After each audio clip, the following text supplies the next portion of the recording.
لحديثك نعماني كري بشير هاتوا كإمام بخاري أي جرته في غمري خاص الله صلى فرمين نموني أو خلقه وكو نموني كشتيك وايا سفينة دوقاتي سفينة حمو معناه الله سفينة كدوقاتي كومالك معناه إلا سرو كومالك معناه إلا خوارو أواني خواروا ألين بو إما همو جاري بو أو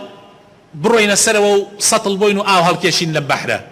هلا شوني خوانو للخواروا لقاتي يكم كون يكاكين ئیتر ئاوەکەت تێتەبان و لێوە ئاو دەرەکەین بۆ هەموو جارێ بچینە سەرەوە و لێوە ئاو هەڵکێشین پێغەمبەر صلی الله علیه وسلم ئەفەرمێ ئەگەر یەڵایان ئەو کونە بکەن ئەگەر ئەوانەی سەرەوە کە لە سەرەوەن یەڵایان ئەوانەی خوارەوە ئەو کونە بکەن ئەوە طبعا سەفینەکە غەرقە بێ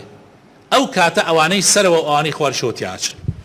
بەڵکو ئەوانەی سەرەوە منعی ئەوانەی خوارەوە بکەن ئەو کونە بکەن و تێیان گەێنن بە زمان بەدەست ئەگەر بە زمان تێگەیشتن تیان گەێنن کاکە ئەو کونە بکەن سفينة غرق به اگر راضي بون قناعتيان كل بيت دسيان بقر نيلن بك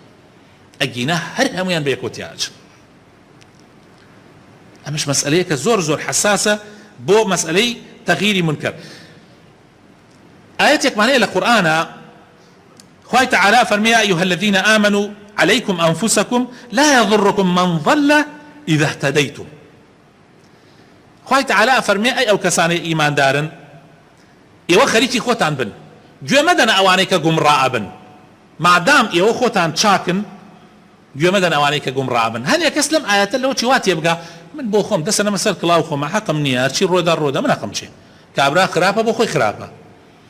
ئیمامی ئەبوبەکر ئەفەرمێنێ کەس وا لەم ئاەتە تێگەیشتن ئەو تێگەیشتنە غەڵەتە ئیمامی ئەبوبەکر ئەفەرمێ ئەو تێگەیشتنە غەڵەتە ئەو ئاەتە کە ئێوە ئەیخوێننەوە ئەفەرمێ لە شوێنی خۆی ئاداینانن بەڵکو ئەم ئاەتە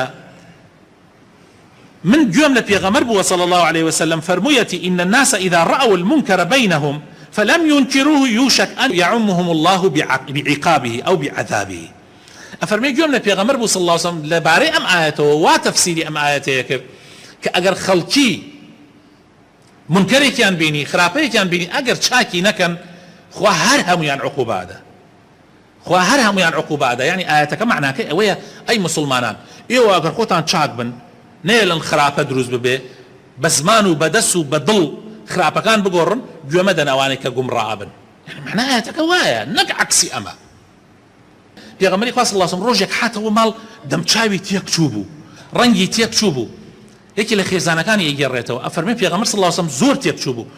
وتم ئەی پێغەمبەری خوا چییە چی ڕووی داوە فەرمووی وەیل بۆ عەرەب من شەڕ قەد اقتەرەب لە شەڕێکە نزیک بۆتەوە ئەمڕۆ یاجوج و ماجوج کونێکی ئەوەنیان لە سەدەکەی ذوالقەرنەین کردووە و ئیتر ئەوە سەرەتایە بۆ ئەوەی بێن و ئیتر کێشە دروست ببێ و عالەم لەناو بچێ ئەڵێ بوتم ئەی پێغەمبەری خوا ئەنوهلەک وفینا الصالحون گوێ لەم قسە بگرن یعنی ئەم قسە زۆر گرنگە ئەی پێغەمبەری خوا ئەنوهلەک وفینا الصالحون ئایا ئێمە تیا ئەچین لە کاتێکا کە صالیحانیشمان تایە ئەو کشتی پیا و صالح نوێژەکەن ئەولیان ئەمە کشتی ئەولیایە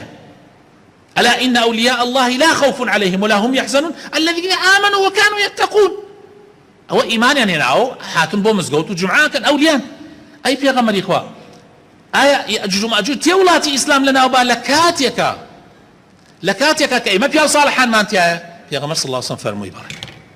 فرمي بلي إذا كثر الخبث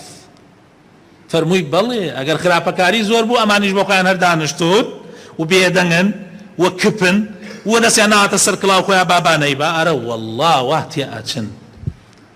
هەر ڕۆژ بەیەکەوە سووتی